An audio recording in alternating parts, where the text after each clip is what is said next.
Police वाला बन गया कॉन्ट्रैक्ट किलर। एयरफोर्स के पूर्व अफसर को बेटों ने ही मरवा डाला। गाजियाबाद के लोनी थाना पुलिस ने एयरफोर्स के रिटायर अफसर की हत्या का खुलासा कर दिया। मृतक के दोनों बेटों ने ही रिटायरमेंट फंड के रुपयों के लिए यूपी पुलिस के एक सिपाही को 5 लाख रुपए की सुपारी देकर पिता की हत्या कराई। गाजियाबाद के लोनी थाना पुलिस ने एयरफोर्स के रिटायर्ड अफसर की हत्या का खुलासा कर दिया है। मृतक के दोनों बेटों ने ही रिटायरमेंट फंड के रुपयों के लिए यूपी पुलिस के एक सिपाही को 5 लाख रुपए की सुपारी देकर पिता की हत्या कराई थी। सिपाही ने अपने साले संग मिलकर इस हत्याकांड को अंजाम दिया। सिपाही के साले को पुलिस ने गिरफ्तार कर बाइक, तमंचा, 4 कारतूस और लोहे का पाइप बरामद किया है। बाकी तीनों आरोपी अभी फरार हैं। गिरफ्तार आरोपी पर 17 साल पहले पिता के साथ मिलकर परिवार के 7 लोगों की हत्या करने का भी आरोप है। अशोक विहार कॉलोनी निवासी एयरफोर्स के रिटायर वारंट अफसर योगेश कुमार की दिल्ली सहारनपुर रोड किनारे 26 दिसंबर को बाइक सवार 2 बदमाशों ने 2 गोली मारकर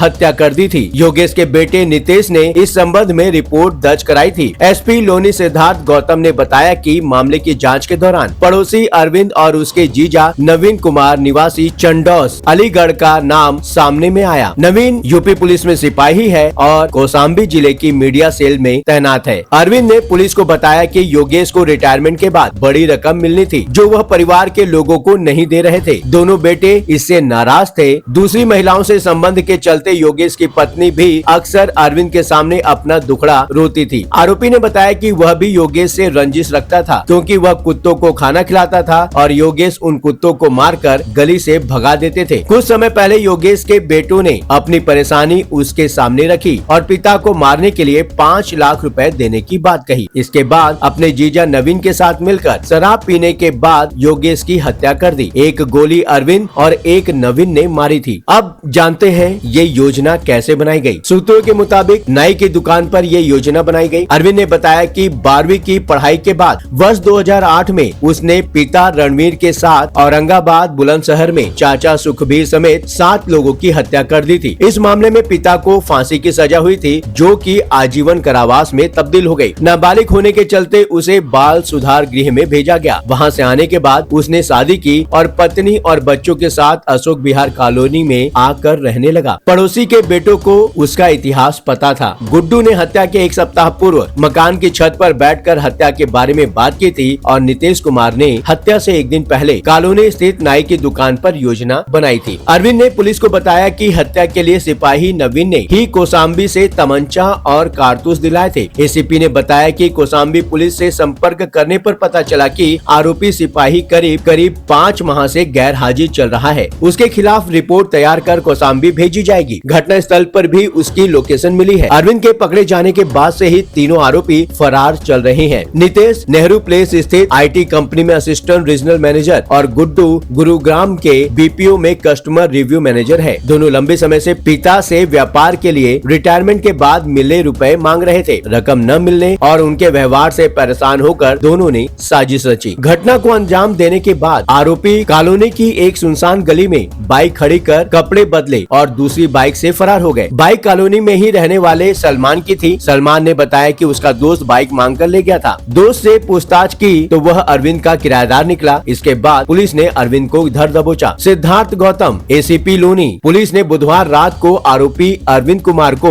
अशोक विहार कॉलोनी से गिरफ्तार कर लिया, जबकि योगेश का बड़ा बेटा नितेश, छोटा बेटा गुड्डू और सिपाही नवीन फरार हैं। इनकी गिरफ्तारी का प्रयास किया जा रहा है। क्राइम एक्सप्रेस आपसे एक सवाल पूछना चाहता है, क्या आपको लगता है कि परिवार के अंदर पैसों के कारण विवाद होता है और उस विवाद से अपराध हो सकता है? आप अपने विचार हमें कमेंट के माध्यम से बता सकते हैं। इस चैनल को सब्सक्राइब कर लिया हो तो नोटिफिकेशन के लिए बेल आइकन को जरूर दबाएं। लगातार खबरों के लिए बने रहिए क्राइम एक्सप्रेस के साथ।